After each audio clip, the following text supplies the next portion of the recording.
Assalamualaikum warahmatullahi wabarakatuh. Alhamdulillahi rabbil alamin. Wabihi nasta'in ala umurid dunya waddin. Wassalatu wassalamu ala ashrafil anbiya'i wal mursalin wa ala alihi wa sahbihi ajma'in. Asyhadu an la ilaha illallah wahdahu la syarika lah wa asyhadu anna Muhammadan abduhu wa rasuluh. Amma ba'd. Muslimin, muslimat, tuan-tuan dan puan-puan, mukminin, mukminat, hadirin, hadirat yang dirahmati oleh Allah Subhanahu wa taala. Kita bersyukur kepada Allah Azza wa Jal kerana dengan izinnya kita dapat pada malam ini meneruskan kelas dan kuliah kita seperti biasa. Kita memohon pertolongan kepada Allah. Segala puji kita rafakkan hanya kepadanya sahaja. Dalam urusan dunia dan akhirat, kepadanya kita memohon pertolongan dan hanya kepadanya kita beribadah. Salawat dan salam ke atas junjungan besar Nabi kita Muhammad sallallahu alaihi wasallam. Mudah-mudahan kita termasuk daripada kalangan orang-orang yang mengikuti jalan Nabi sallallahu alaihi wasallam dan kita diberikan syafaah pada hari tidak ada pertolongan melainkan dengan izin Allah Subhanahu wa taala. Amin insya-Allah. Jadi tuan-tuan hadirin mukminin, tajuk kita masih lagi berhubung dengan perkara-perkara yang berkaitan ataupun bersangkutan dengan syurga dan nikmat yang disediakan oleh Allah kepada mereka yang akan menghuninya. Dalam tajuk kita pada kali ini, di sisi ahli sunnati wal jamaah, kita beriman dan kita berpegang kepada suatu perkara yang menjadi prinsip pegangan akidah kita, iaitu ahli sunnah tidak menetapkan, menentukan, menjamin sesiapa pun daripada kalangan manusia sebagai ahli syurga, melainkan mereka yang disebut namanya oleh Nabi sallallahu alaihi wasallam. Sesiapa yang namanya disebut, dinyatakan dengan jelas bahawa dia termasuk daripada kalangan ahli syurga, maka kita katakan dia ahli syurga. Selain daripada nama-nama yang disebut oleh Nabi, kita tak jamin. Begitu mana hebat dan kuat amalan dia sekalipun, kita tak boleh mengambil hak yang menjadi kuasa ataupun mutlak milik Allah Azza wa Jalla. Selalu kita ingatkan hal ini.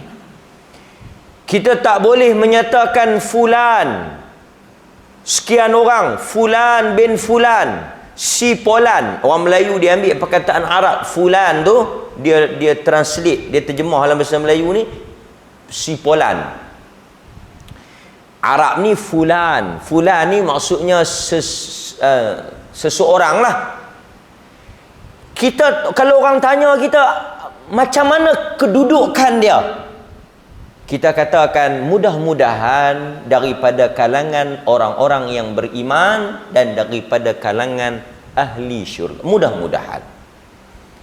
Urusannya kita serah kepada Allah. Seperti mana kita tak menentukan seseorang itu sebagai ahli syurga secara putus. Kita juga dilarang menentukan seseorang itu sebagai ahli neraka.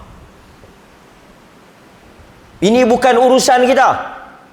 Kita tengok satu orang bagus, kematian dia pun ada tanda-tanda husnul khatimah, kita hanya boleh kata pada zahirnya dia orang saleh, pada nilaian kita dia orang saleh, tetapi kesudahannya di sisi Allah. Maksudnya ketentuannya kita serahkan kepada Allah. Seteruk mana pun satu orang tu, seburuk mana pun sikap dan perlakuan seseorang itu, tidaklah melayakkan kita untuk menerakakan dia. Tak boleh. Ini selalu kita ingatkan. Di sisi ahli sunnah, kita tak boleh duk buat melawak bab ni. Ada satu cerita melawak, tapi tak boleh lah cerita ni. Tapi saya cerita apilah.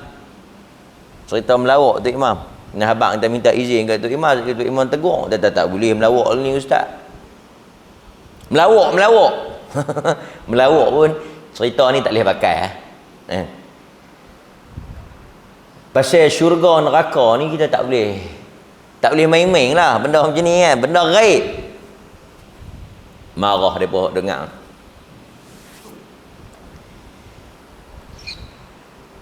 Esok ni cerita karut ni. Disclaimer awal-awal, penafian lah. Orang dalam syurga dengan orang dalam neraka dah masuk habis semua esok ni, duk jauh. Jadi dia kata macam mana kita nak bersembang? Seorang duk tang nu, seorang duk tang ni.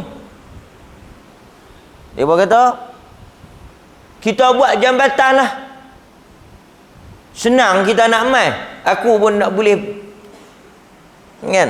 Nak boleh pi kat hang. Hang belum nak boleh mai kat aku. Okey, hang balik pi ajak geng-geng hang duduk dalam syurga buat jambatan. Hang ajak geng-geng hang hok duduk dalam neraka buat jambatan. Agak-agak jambatan siapa siap lu? Agak-agak lah. Tak apa, tuan-tuan boleh tuduh cerita ni pun cerita mohong. Bukan nak berdosa. Kata dalam cerita tu, penceramah tu lah cerita. Katanya, jambatan hak yang ahli neraka siap dulu. Siap lah. Sampailah tang nak jumpa tu. Dia kata tak siap lagi geng kita dalam syurga. Awak yang lambat ha? Bincang agak-agak tuan-tuan pasal apa? Pasal apa hak yang ahli neraka siap dulu?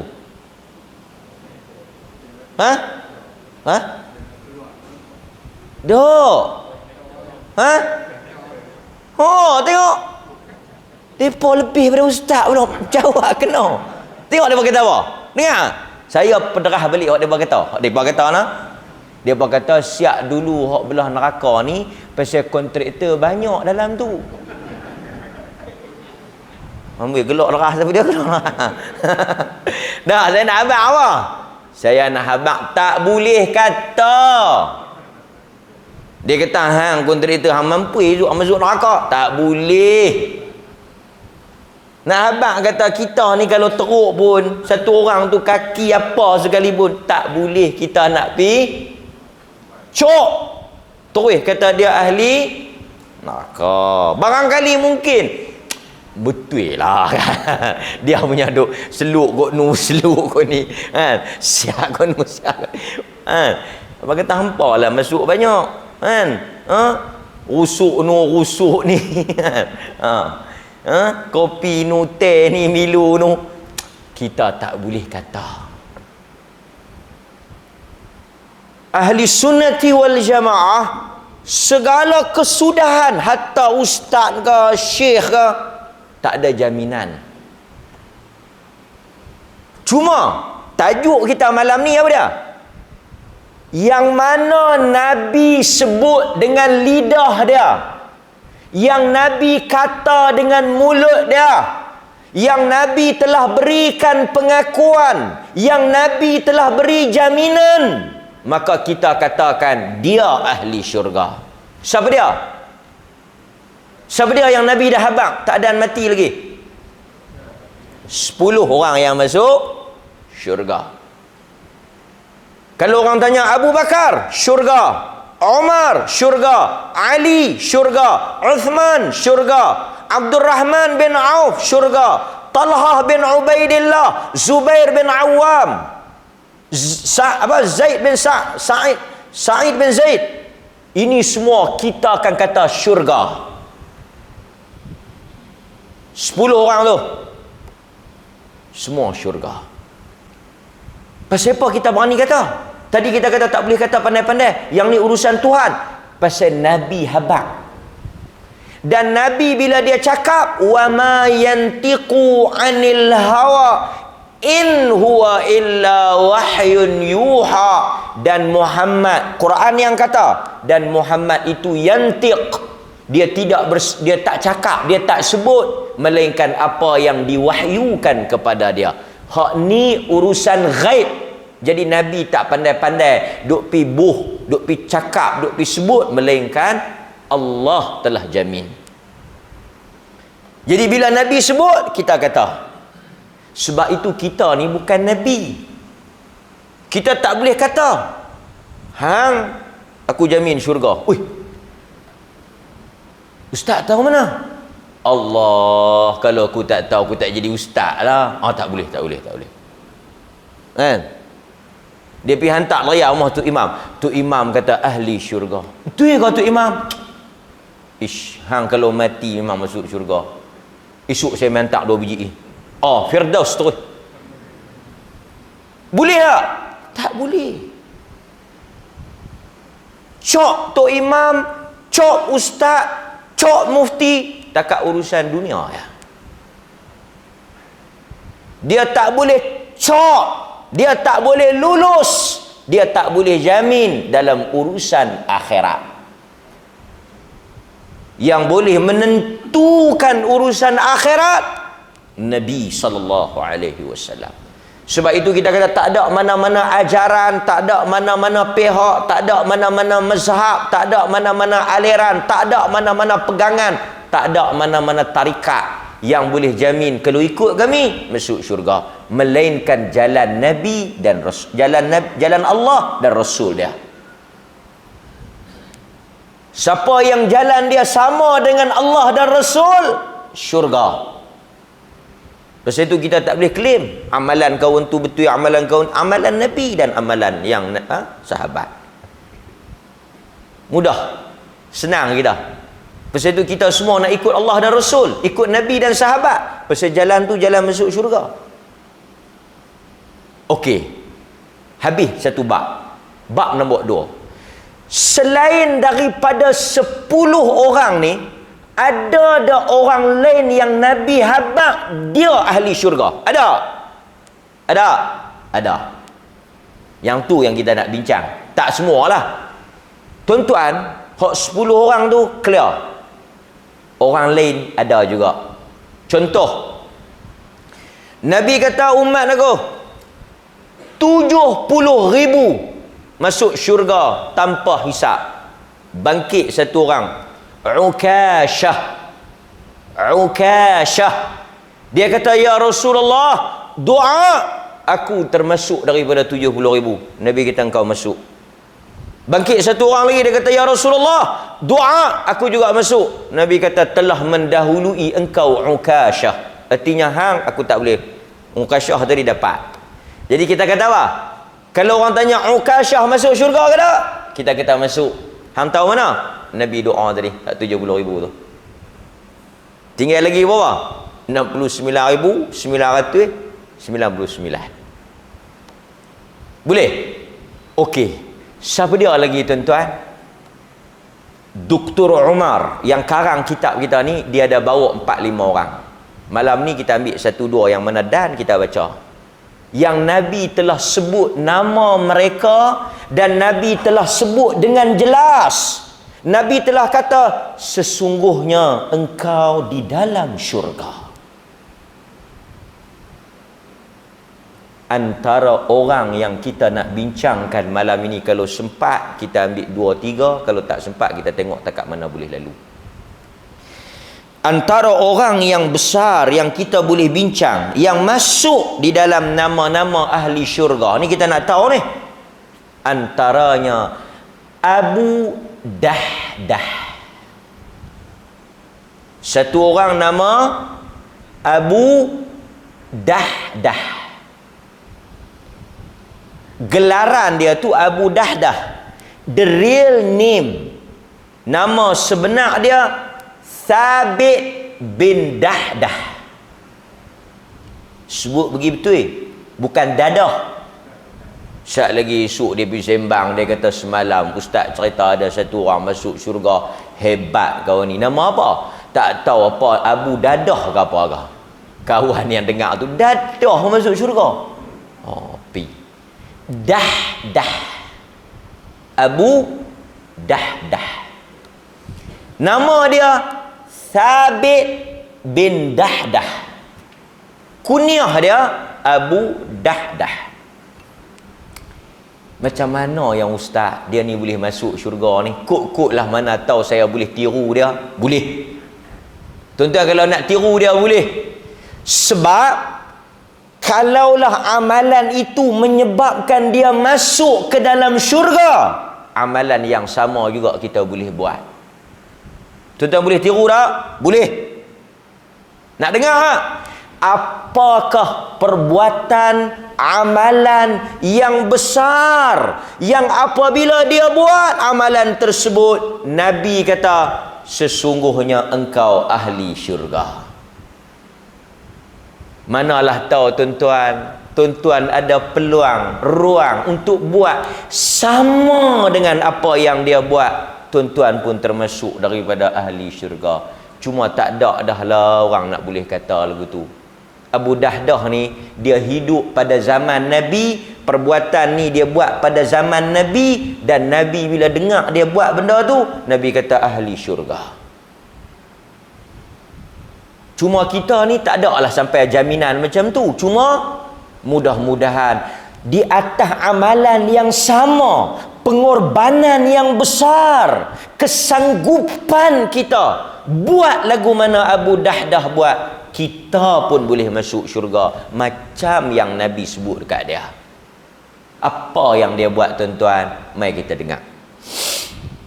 An Anas anna rajulan qal ya Rasulullah inna li fulanin nakhlatan wa ana uqimu haiti biha fa'murhu an yu'tiyani hatta uqima haiti biha.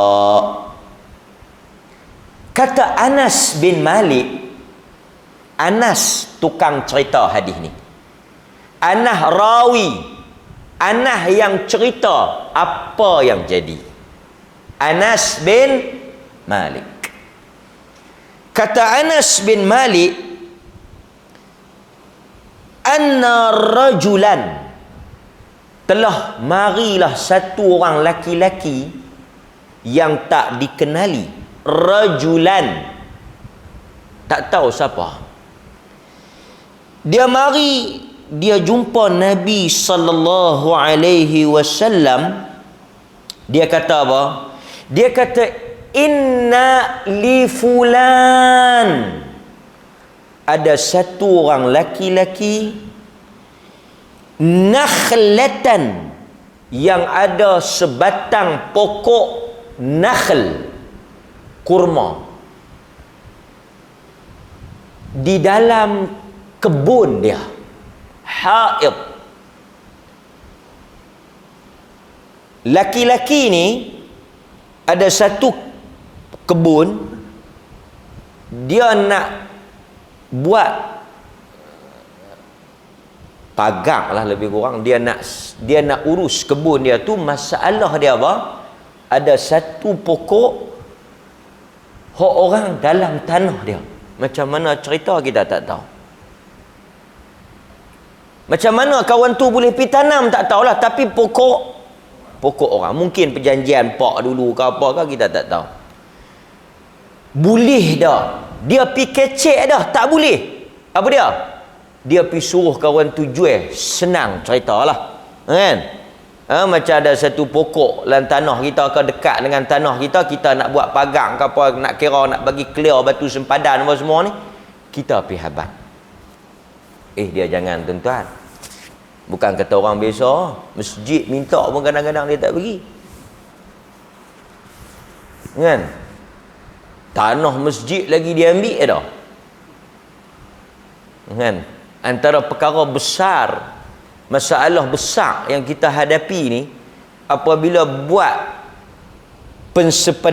persempadanan mengikut batu sempadan tu, ada beberapa tempat dalam Perlis ni yang tanah orang tu masuk dalam kawasan masjid. Artinya dia buat rumah, dia buat pagar dalam tanah masjid. Tapi masalahnya bila kita nak suruh dia keluar, dia kata tanah saya. Kan? Macam mana kita nak perambat? Tak boleh kan? Masa dia dah buat rumah lah. Kalau ikutnya kita boleh panggil sodok-sodok tu lah, kan? Kalau dia beriman, bukan kata tanah masjid, tanah orang pun dia kena keluar. Sebab kadang-kadang benda batu sempadan ni, tuan-tuan tahu, batu sempadan ni bukan kita tahu, melainkan kita panggil juru ukur yang berlesen, mari ukur, dia boleh cari tu batu tu, dia boleh cari tanda sempadan tu, dia boleh keluar.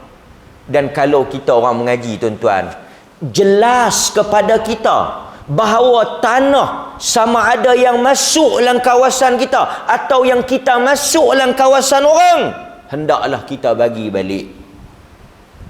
Siapa yang ambil tanah orang sejengkal daripada tanah yang bukan hak dia, Tuhan akan hempap kepala dia. Dalam sebahagian riwayat, Tuhan akan kalung leher dia dengan 7 lapis bumi di hari akhirat esok. Di padang mahsyar esok ni, Tuhan kalung ni, leher dia tu 7 lapis bumi. Dalam sebahagian riwayat kata Tuhan hempap dia dengan 7 sejengkalnya. Sebab itu saya mengingatkan orang-orang yang beriman. Memang tuan-tuan, dalam urusan dunia ni, tambah orang perumahan, kadang-kadang dia tambah rumah, dia renovate, dia makan tanah jiran, dia pergi bumbung sambung pergi rumah jiran, kan? Kita kena ingat, kita orang beriman, yang mana bukan hak kita, kita jangan sentuh. Yang mana bukan hak kita, kita jangan ambil. Pasal itu saya kata, kalau benar-benar kita beriman, jelas saja mari kat kita, orang habang kata ni masuk, katok terus, buat dinding lain, biar korang tak apa. Pasal apa? Kita tak mau dengan 2 inci 2 hun kita nak kena tanggung esok di akhirat. Tak ada sudah, tuan-tuan. Pi bincang elok kalau kita nak beli ke, kita dah terlajak ke apa, hatta tanah masjid, tanah wakaf, lagi kita kena keluar. Ini duk buat menyekang, duk buat ni tabik orang hijau ni. Apa jadi pun saya tak akan nak ubah. Jangan, tuan-tuan. Ini ingatan untuk kita bersama. Bismillah. Dia mari jumpa Nabi ni, dia suruh Nabi pi kecek. Dia kata dekat Rasulullah, fa'murhu an yu'tiyani hatta uqima haiti biha. Rasulullah tolonglah pi bercakap sat dengan kawan ni, suruh dia jual, bagi kat saya, jual ke lagu mana ke pokok kurma dia yang duduk dalam tanah saya tu, Senang cerita, saya pun tak ada bersangkut dengan dia, dan saya boleh ambil keseluruhan tu. Saya pergi bercakap dah, dia tak mau dengar. Kok Nabi bercakap ni, dia mau dengar. Nabi ni dalam urusan ni pun dia bukan boleh paksa. Dalam urusan hak orang, Nabi tak boleh paksa. Sebab itu kita baca dalam banyak hadis, Nabi hanya tolong berkira ya. Contoh dalam hadis yang apa? Asma umpamanya, kan?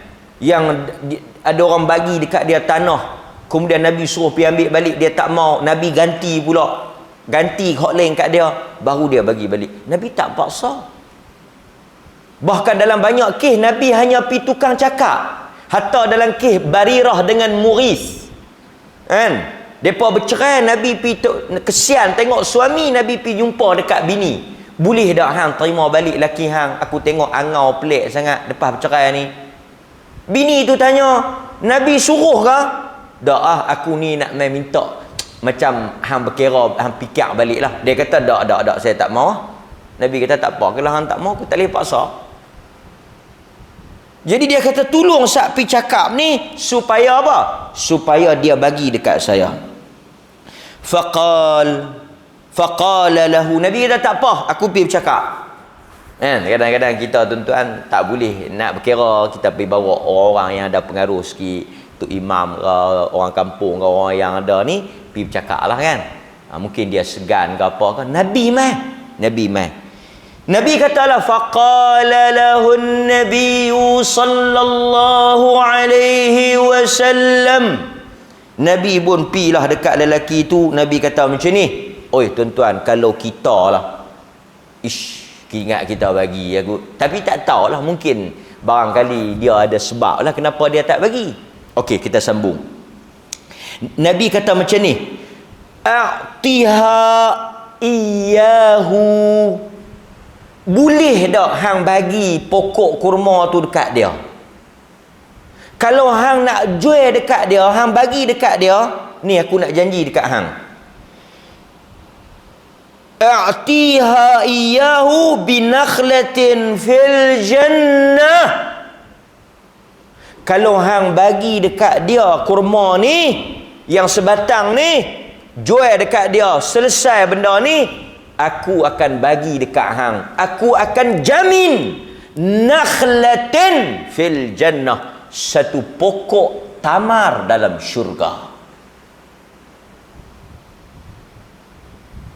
Agak-agak tuan-tuan, kalau kita dengar macam mana? Tu imam kalau boleh kata, tu imam kata bagilah pokok harum manis yang sepokok ni, bagi dekat apa dia ni, siapa-siapa, hang boleh satu pokok dalam syurga. Allah tuan-tuan, 30 pokok pun ambil dalam syurga. Artinya kalau kita ada pokok dalam syurga, sudah tentu, sudah pasti, barang tentu kita ahli syurga. Mana mungkin ada pokok tapi duduk dalam? Tuan-tuan faham tak? Bila Nabi kata ada pokok untuk hang dalam syurga, itu ialah tanda, maksud, maknanya aku menjamin engkau daripada ahli syurga. Mana boleh jadi ada pokok hang dalam syurga? Tengok dia mangkit-mangkit, esok dia ahli neraka, duk kena bakar. Dia kata, Nabi habar aku pokok dalam syurga. Pokok ya, hang tak tentu lagi. Tak. So apa lagi kita mahu tuan-tuan? Hidup kita ni nak apa lagi? Cita-cita yang paling besar, harapan yang paling besar, keinginan sebagai seorang Muslim adalah mati sebagai ahli syurga. Yang tu yang paling besar, ahli syurga. Soal jawab kubur lepas, soal jawab mungkar nangkir lepas, titian sirat selamat, segala fitnah, huru hara, ujian, semua tu kita selamat. Syurga tempat kita. Hui tuan-tuan, orang habaq kata ada nama boleh pergi Cameron Highland pun 3 malam tak tidur. JKK telefon ni kita dapat 1 biji bah ni free, nak boleh pergi Cameron Highland ataupun dulu Melaka dengan apa? Dulu orang kita pergi mana? Melaka lah kan. Pergi berjalan Melaka ni. Nama hang tu aku tengok-tengok hang boleh lah 1 kerusi. Nak kena bayar apa dak free. Allah dia punya seronok tu. Esok pergi mana? Esok dia pergi Kelab Okeana. Dek roda. Nak pergi Melaka, Cameron Highland, nama tu ada dah. Dia punya syok tuan-tuan. Tiba-tiba malam tu cuba bayang. Ini hanya bayangan. Sebab bila berkaitan dengan syurga ini kita hanya boleh mendengar. Tapi kita tak boleh jamin lah. Cuba bayang kalau telefon tu, telefon yang sama bunyi. Dia kata nama hang ni ada dah ni dalam syurga ni. Pasal hang dah wakaf sikit tanah ni. Allahu Akbar tuan-tuan. Nama tu ada. Dan nama orang dalam ahli syurga ni tak boleh potong. Nama lain tuan-tuan. Nama lain pada senarai syurga nak boleh potong tu anytime. Tapi kalau nama tuan-tuan dalam syurga ni memang tak boleh potong lah. Bukan senang nak masuk tu. Agak-agak kawan ni macam mana? Dia tak mau. Nabi kata dekat dia, kalau hang bagi nakhlatin fil jannah, aku jamin 1 pokok dalam syurga. Hang ada tempat dalam syurga. Confirm. Lidah Nabi habaq ni. Tuan-tuan, fa'aba, dia tak mau. Dia tak minta maaf lah. Pokok apa pun aku tak bagi. Barangkali pasal apa? Saya pun kalau kita duduk tempat dia tuan-tuan, Allah, mudah nak faham. Agak-agak pasal apa dia tak bagi. Macam kita, pokok kurma dia lah ni, dia duk boleh nampak, dia duk boleh pergi kutip, dia duk boleh makan. Hak Nabi nak bagi ni bila? Hak yang Nabi nak bagi ni cerita bila ni? Bukan cerita tahun depan. Bukan cerita, ni cerita syurga tu. Macam mana yang berlaku pada diri kita? Khutbah Jumaat duk sebut macam-macam. Kuliah, ceramah, forum, macam-macam lah. Sebut syurga. Tapi macam mana respon kita? Loi, ceroi, dengar telinga kanan, keluar telinga kiri. Pasal benda tak nampak, benda lambat, benda jauh, benda yang kita tak boleh nak rasa. Yang tu nama dia pahala. Dengar hadis ni, duk katalah hati, awak lah yang tak mau, awak lah yang tak bagi. Apalah sangat dengan pokok kurma nu syurga. Kita dengar matang kita tengok. Berdegak-degak orang ceramah, berpuluh-puluh hadis orang baca. Tapi mai tang amal, mai tang tindakan, mai tang sambutan, mai tang seruan, nanti dulu. Sebab benda tak nampak. Tuan-tuan, rupa-rupanya dalam keadaan itu ada satu watak nama Abu Dahdah. Dia dengar, dia telah pergi jumpa kawan ni. Kawan ni yang tak mau bagi ni, dia pergi jumpa.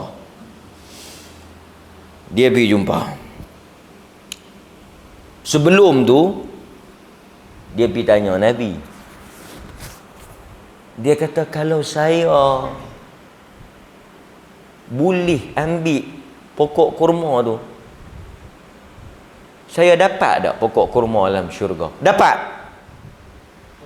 Siapa yang boleh tolong urusan ni, fikira bagi dapat pokok kurma hak sebatang, hak kacau kawan kita ni, dapat. Takut sekali lagi ikut Nabi offer dekat dia, dekat orang lain tak boleh. Pasal benda ni biasa. Bila Nabi sebut satu benda, sahabat-sahabat lain kan tanya, untuk dia saja ke atau untuk semua ya Rasulullah? Nabi kata, bahkan untuk semua. Depa nak dengar hak tu. Bila Nabi kata hang masuk syurga dengan amalan ni, depa akan tanya, dia saja ke? Tak, semua yang buat dapat, depa akan buat.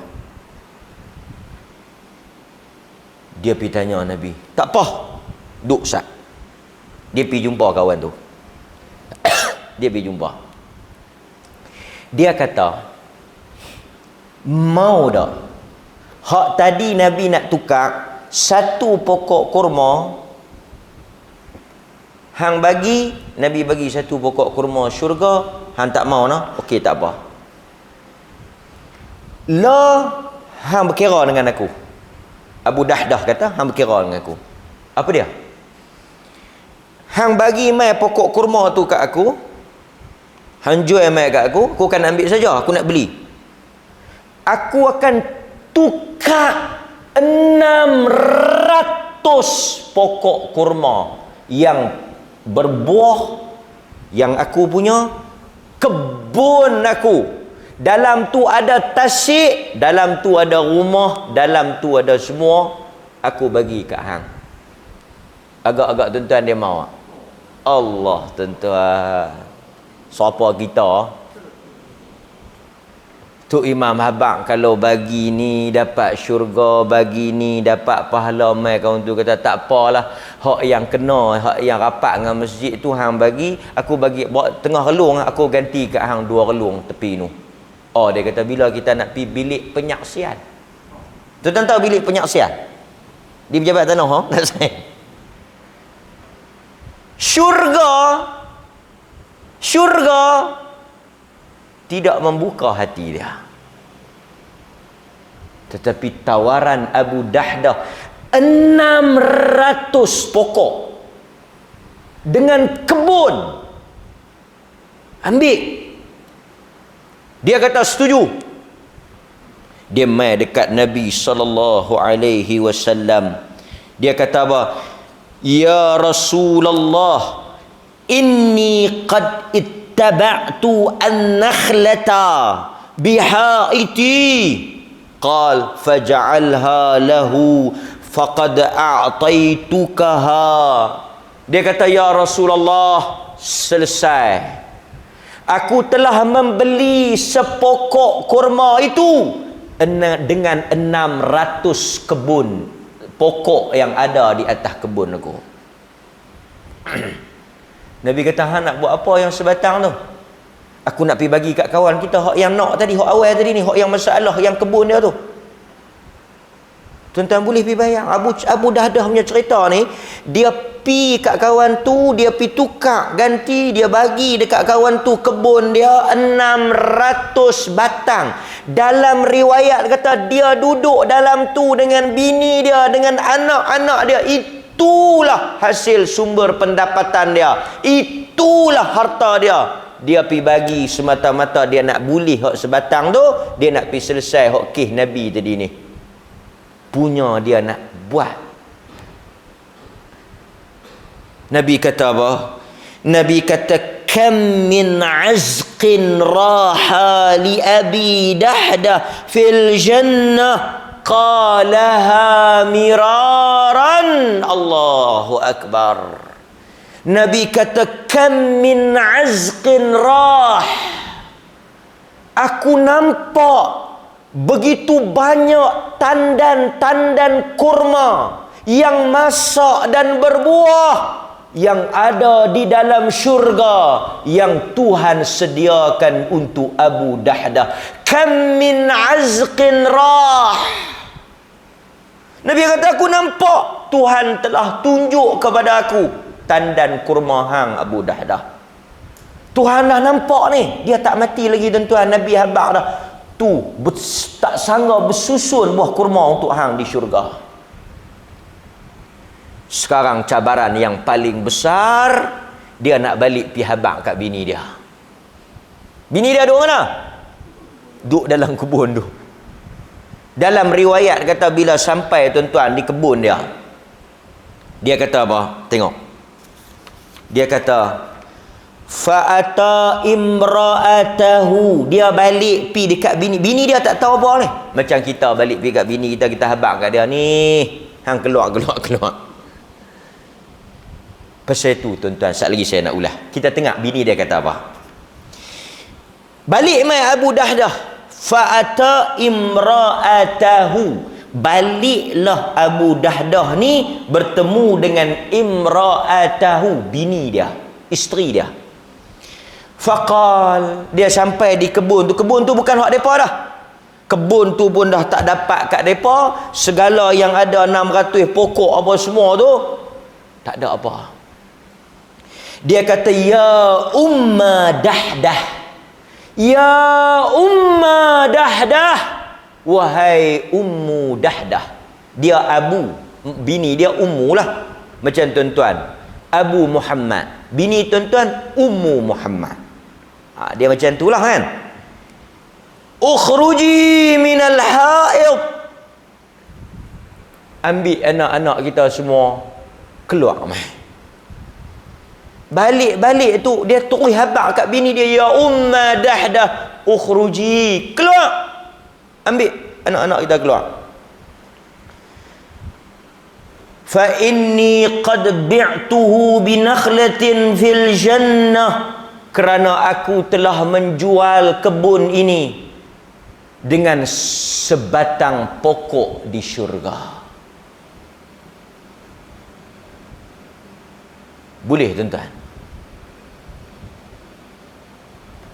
Kita main masjid, tiba-tiba tu imam umum kata ada, kita nak buat kutipan sikit, kita bawa balik, kita bawa RM50 tadi, bini suruh beli sate, beli ayam ke apa ke, pergi masa malam beli RM50.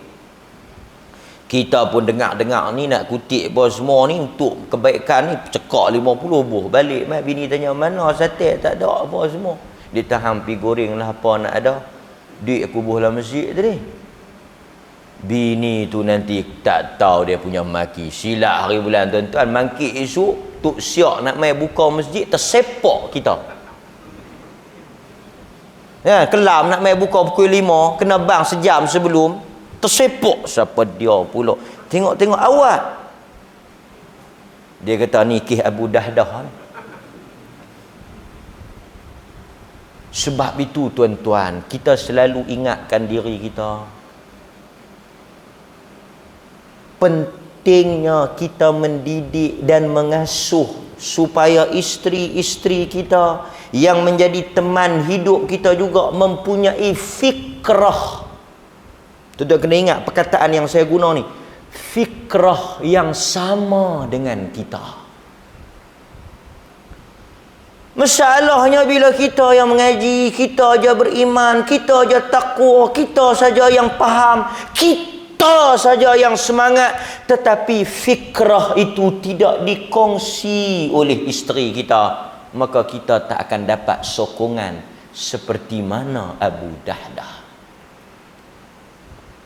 Kalau bini kita pun main mengaji, dengar, kalau kita balik pergi habaq ni, dia pun orang mengaji, dia pun duk dengar kuliah, dia pun orang yang sama fikrah. Tahu fikrah? Lagu mereka duk cerita, dia kata saya mengaji sunnah, bini saya tak mengaji sunnah, junuh duk berkelahi. Boh, seorang lagi yang sunnah. Boleh tak Imam? Ha? Kita mengaji sunnah, dia duk ajak nak buat nu lah kan, duk ajak nak buat kenduri nu, tak ni baca tahlil nu tahlil, mana boleh tak sunnah. Duk berkelahi. Dialah hang mari dengar seorang, tak bawa dia tak dengar. Bila tak dengar, dia tak faham. Kita dah dengar pun balik tak cerita dekat dia, mana dia nak boleh sokong kita, mana nak boleh. Sebab itu pentingnya nak hidup ni, nak dapat sokongan ni, fikrah tu, pemikiran tu kena sama. Sebab itu kalau tuan-tuan tengok di kalangan apa? Di kalangan sahabat, mereka akan kahwin sama-sama dia apa? Umar kahwin dengan anak Nabi. Nabi kahwin dengan anak Umar. Faham? Satu fikrah. Dia sokong. Senang kita nak hidup. Cuba bayang kalau kita bagi RM50. Balik. Kita habang dekat dia. Mana abang tadi kata nak makan, nak pergi beli, kata bawa duit. Aku sedekah kat masjid. Allahu Akbar abang. Tak apa. Saya pergi masak lah, tunggu sat. Mujur, alhamdulillah abang pergi sedekah. Tak apa, tak ada masalah. Awak tak habang awal tidak, saya nak bagi lagi 50 duit saya. Sebab satu fikrah. Ni ustaz nak ajak aku pergi teman dia ceramah ni. Pergi KL 3 hari. Seminggu abang pergi. Untuk dakwah tak apa. Bawa ustaz pergi. Bayar duit minyak. Guna kereta kita. Tu dia. Bini yang faham. Tapi kalau kita balik pergi habang. Ni ustaz ajak aku pergi 3 hari KL. Yang ustaz pun tak ada orang lain nak cari laki kita juga. Dia nak pergi, dia pergi seorang lah. Pandai dak sabit dengan laki kita. Ni masalah. Hak boleh tak ada bini, tak ada fikrah ni. Azan. Amboi azan pun time ni. Azan dulu tuan-tuan. Sekali saya sambung boleh. Bab fikrah ni. Ya. Azan.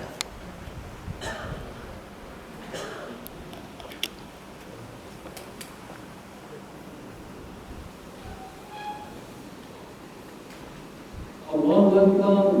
Allahu Akbar.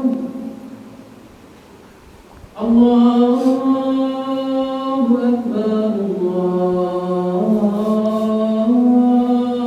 Akbar. Asyhadu an la ilaha illallah.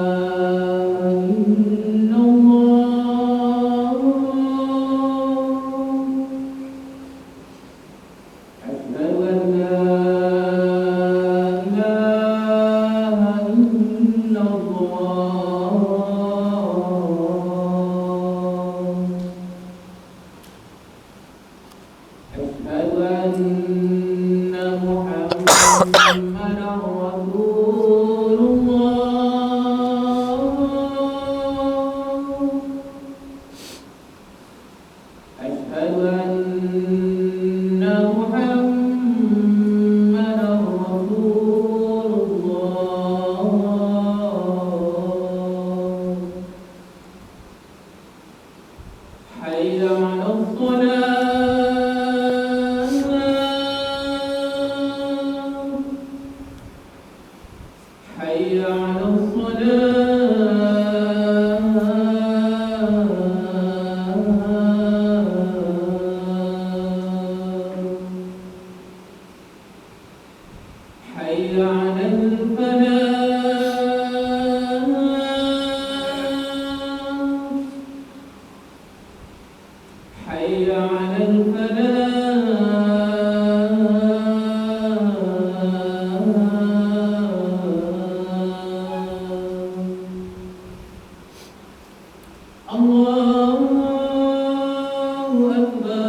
Faqal, kata faqalat, bila dia dengar, dalam sebahagian riwayat kata bila Abu Dahdah balik habang, kan dia kata bi'tu, dia kata aku telah jual, telah bagi kebun kita ni dengan satu kebun dalam syurga. Ummu Dahdah ni masa tu dia tengah duk kutip buah kurma, ni dia tuang, pasal bukan hak dia dah. Elok laki dia habang ni, dia tuang tu. Anak dia 2-3 orang duk pepok, dia korek buah kurma tu, suruh luh. Dia tak tanya, dia tak kata, dia tak marah, dia tak komplain. Dia kata apa? Tuan-tuan boleh bayang perkataan dia keluar. Laki balik-balik habang mai kata, jom kita keluar, heret anak-anak nak keluar. Aku dah jual, aku bagi kat Nabi SAW. Apa dia tuan-tuan? Dia kata, Rabihal bi', rabihal bi', rabihal bi'. Untung jual beli suamiku. Telah untung jual beli suamiku. Telah untung jual beli suamiku. Dia sonok, dia suka, dia support, dia sokong. Dia kata, untung suami aku. Syurga untuk kita. Macam mana perkataan tu boleh keluar daripada mulut Ummu Dahdah? Hasil daripada kepahaman tarbiyah suami dia. Suami dia telah didik dengan iman, takwa, faham. Lepas itu bila kita didik isteri kita dengan iman, dengan takwa, kalau kita susah dia redha, kalau kita buat kerja-kerja agama dia sokong, dia sanggup berkorban kerana dia tahu suami dia buat kebaikan untuk agama.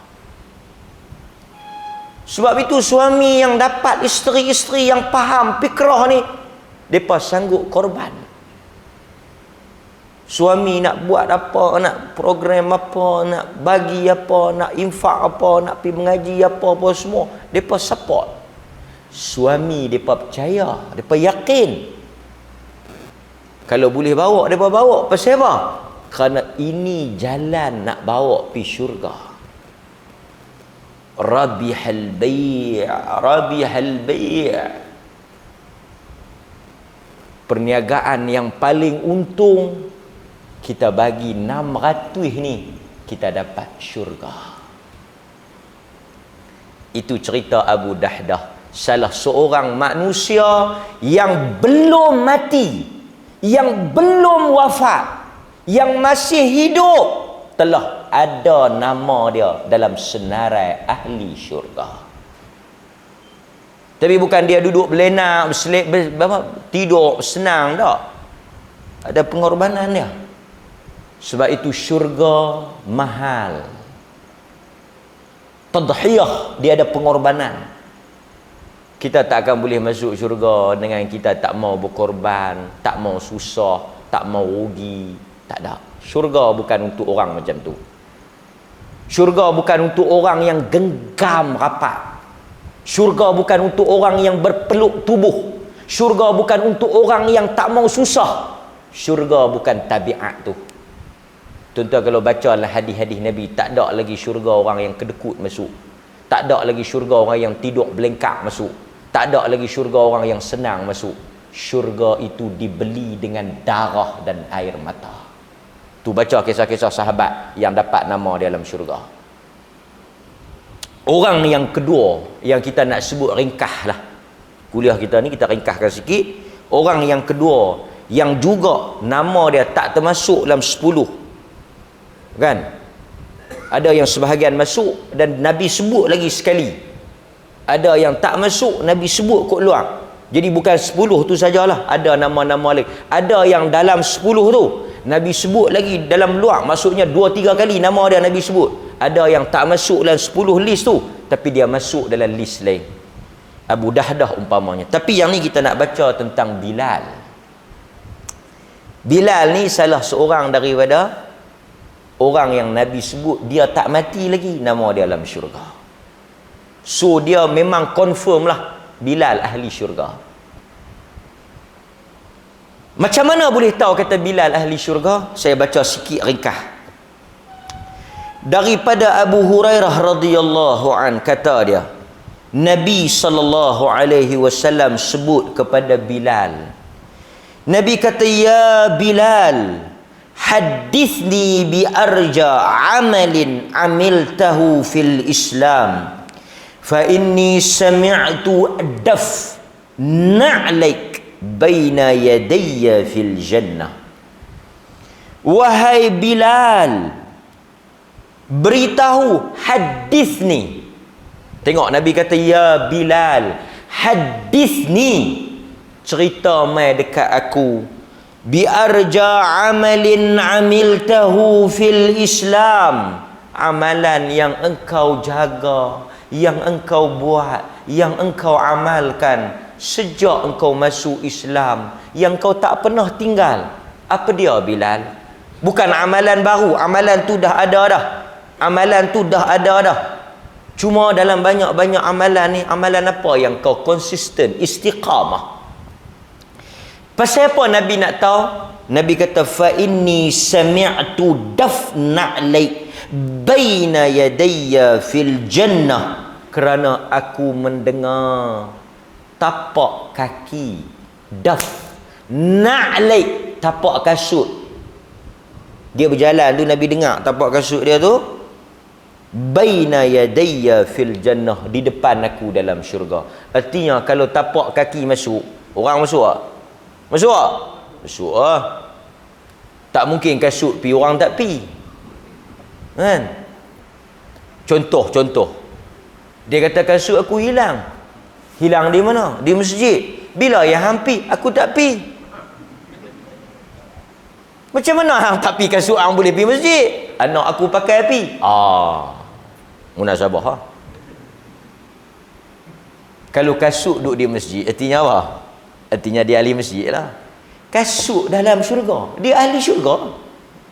Kata Bilal, ma amiltu amalan arja indi anni lam atatahhar tahuran fi sa'atil laili aw naharin illa sallaitu bidzalika at-tuhur ma kutiba li an usalli. Bilal kata, dalam banyak-banyak amalan yang Nabi ajar, ada satu amalan yang aku istiqamah, konsisten. Apa dia tuan-tuan? Apabila aku bersuci,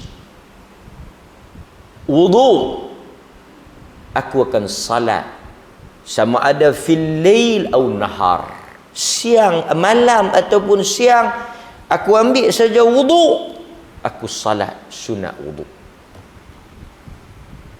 Salat sunat wudu ni tuan-tuan, di sisi para fuqaha, saya bincang sikit lah, antaranya di kalangan ulama mazhab al-Imam Syafi'i, dia kata whatever kita salat, dia jadi sunat wudu. Dia bukan sunat khas. Tuan-tuan masuk dalam masjid, tuan-tuan sembahyang qabliyah, dia jadi sunat wudu. Tuan-tuan tahiyatul masjid, sunat wudu. Tuan-tuan sembahyang apa saja sembahyang, lepas daripada tuan-tuan wudu, dia jadi sunat wudu. Di sisi mazhab Syafi'i, dia kata umum, dia bukan salat khas. Tuan-tuan masuk main sembahyang tahiyatul masjid, sunat wudu, macam saya sebut tadi. Di kalangan ulama, mereka berbeza pendapat lama mana, how long. Sekurang-kurangnya kepada 3 pendapat. Pertama, sunat wudu hanya boleh dibuat time dia selepas daripada wudu, terus kena buat. Kalau lepas wudu tuan-tuan tak buat, expired. Tuan-tuan ambil wudu, terus buat. Itu kaul yang pertama. Pandangan yang kedua kata, selagi mana tak berhadas, tak batal. Dalam bahasa mudah tak batal. Tuan-tuan ambil wudu, tuan-tuan pergi buat kerja apa semua, tak batal. Wudu duk ada lagi. Boleh tak kita nak sembahyang sunat wudu? Kaul yang kedua kata, selagi tak batal, boleh. Kaul yang ketiga kata, tak terlalu lama. Dia tak syarat batal. Contoh, tuan-tuan ambil sunat wudu, tuan-tuan tak terus sembahyang. Tuan-tuan mungkin pergi jurih pokok ke, pergi apa ke, toteh pergi buat hak ni, buat hak ni. Dia kata aku tak sembahyang sunat wudu, habis. Pasal dia punya senggang tu lama. Dia kata tak, saya tak batal lagi. Tak. Kaul yang ketiga kata, dia tak boleh terlalu gap tu panjang sangat. So saya kata, kita ambil lah kaul yang kata lagi tak batal boleh. Pasal yang tu saya ingat lagi memudahkan kita dan memberi keluasan. Maksudnya kalau tuan-tuan ambil di rumah, tuan-tuan tak buat, bawa kereta main masjid, baru nak buat di masjid, boleh, lagi tak batal. Jadi tuan-tuan, ini rahmat Tuhan tu. Siapa yang istiqamah ambil wudu dengan cara yang betul, cara Nabi, kemudian dia salat sunat wudu, istiqamah. Keyword dia istiqamah. Satu amalan yang Tuhan telah jamin. Tadi dengar hak Abu Dahdah pakai harus pakai dok dah ustaz, tak apa, biar dia dah. Saya pakai dok kot 600. Oi, dok 6 biji pun tak tentu. Tapi hok ni duk nampak gaya boleh. Allah rahmat kepada kita. Tuan-tuan, Allah tahu dah iman kita tak sama. Ada orang iman dia kuat. Iman.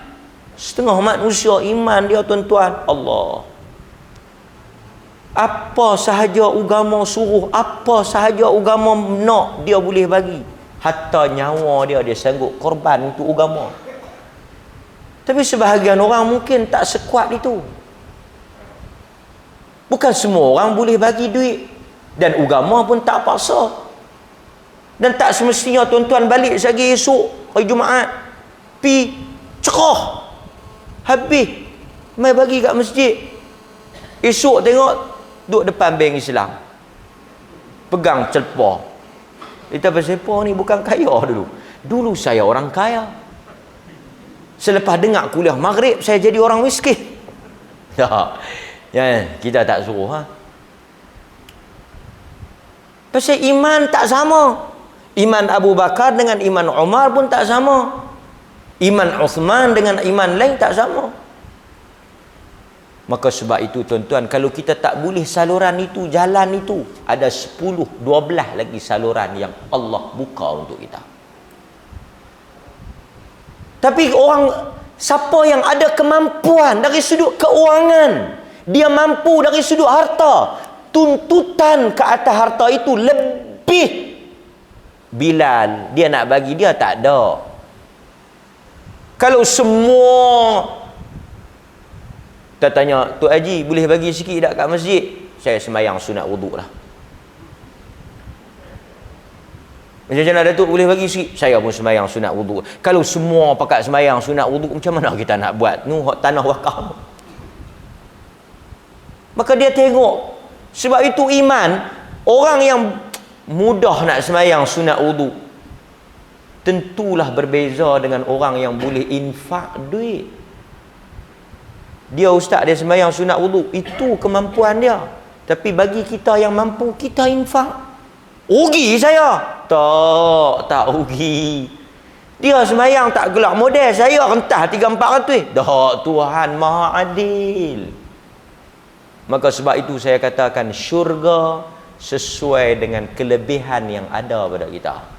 Tentulah tak sama iman orang yang sembahyang sunat dengan iman orang yang korban harta dan nyawa dia. Cuma saya nak sebut ni dua orang yang nama dia tak, tuan-tuan boleh bayang, jaminan, confirmation, putus, maktubun, tertulis kemas dalam senarai ahli syurga. Apa dia buat selepas itu, apa jadi pun selepas itu, tidak menjejaskan kedudukan dia dalam syurga. Mudah-mudahan Allah Ta'ala rahmat kita, dan Allah Ta'ala memberkati urusan kita, dan Allah Ta'ala menjadikan kita, walaupun tak ada jaminan, sekurang-kurangnya kita di atas jalan mereka. Nabi nak jamin kita, dia tak ada dah. Cuma dia habaq, siapa buat lagu ni, adalah habuan dia. Kita mau boleh duduk atas jalan tu pun padan dah. Mudah-mudahan yang lelaki dan yang wanita, suami dan isteri, boleh mencontohi dua kisah yang kita baca pada malam ini yang dibawa oleh pengarang kitab kita tentang orang yang mendapat jaminan syurga di sisi Allah Azza wa Jalla. Sallallahu ala nabiyyina Muhammad wa ala alihi wa sahbihi wasallam, walhamdulillahi rabbil alamin. Assalamualaikum warahmatullahi wabarakatuh.